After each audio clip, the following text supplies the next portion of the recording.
right, hello everyone, and welcome back to our series on navigating the journey to home ownership. Yesterday, we unpacked the mortgage pre-approval process, arming you with the knowledge to secure your financing. And today, we're going to talk about staying within your budget with that pre-approval, which is super, super important because you don't want to be house poor, is what I like to say. So it's all about balance. What you want with what you can afford ensures that you make a smart and sustainable investment. So let's go ahead and dive right in. The first thing that you want to do during this journey is understand your budget. A lot of people don't have a written budget. So if you don't have one, check my comment section. I'll link one for you. First things first, know your budget. Talk about your budget.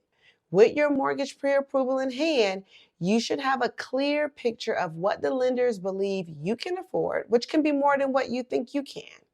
But it's crucial to remember that just because you're approved for a certain amount doesn't mean that you have to spend that much.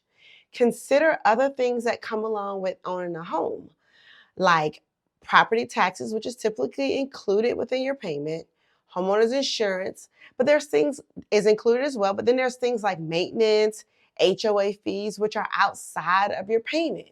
Your goal is to find a comfortable mortgage payment that allows you to enjoy your life and not just survive. And that's what I call house poor, right? Then you want to define your needs and your wants, right? You want to differentiate between what you need, what you want in a home, right? Needs are non-negotiables, right? Such as the number of bedrooms and bathrooms, or even the location, right? How close it is to your job and school.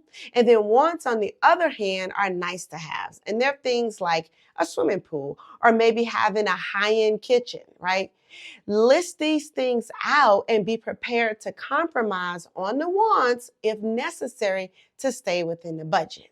Because those are things that, maybe you can fix it up in a little bit, a couple months or a year or two after purchasing your home, but getting a home in the area that you want. Then you want to start your search. With your list in hand, it's time to search on the real estate listing sites with your real estate agent, right? You want to filter down and narrow down options based on that list that you created, right? Such as your location, your price range, and your features. You want a real estate agent. You want to hire an expert so that they can walk you through this process and show you things that may not even be on the market. They'll identify homes based on your list, and then they'll arrange for you to go out and look at them in person. Now, as you're evaluating those homes, keep your list in mind. I keep referring back to it because it will keep you in your budget. It's easy to get swayed when you go into these homes and you see all the beautiful features that they have, and you may decide, well, maybe location doesn't really matter. But if you keep that list in front of you and take notes when you visit the property, listing out the pros, listing out the cons, then the right home for you is there, and you won't feel rushed, and you'll have a sense of peace as you're looking.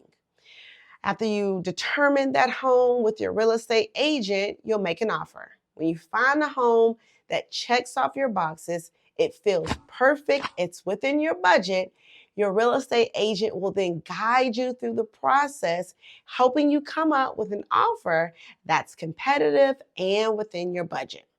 Remember, the asking price is the starting point for negotiations. Be prepared for counter offers on things like the closing period, inspection period, contingencies, and remember what your budget is as those negotiations go back and forth. It's better to walk away from a property that you can't afford and find one that you can than to purchase a home that you can't afford just because you fell in love with it. Once your offer is accepted, you're not quite done. I like to say that's when the ball gets to rolling with me. Inspections are done. We begin our underwriting process, doing title work, finding homeowners insurance, And if there are repairs that need to be done, there may even be some renegotiation to the contract.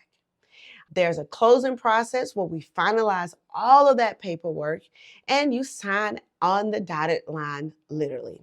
It's a complex process, but with the right preparation, follow along doing these videos for the next 30 days, and support from your mortgage professional, you can navigate this journey successfully. Finding the right home within your budget is a journey of balancing your dreams with your reality. It requires patience and diligence and a clear understanding of your financial limits. But the reward of a home that you love, that you can also afford every month, is well worth the effort that you'll put into it. If you enjoyed this guide today, share and subscribe for more insights as we take this 30-day journey through the home buying process.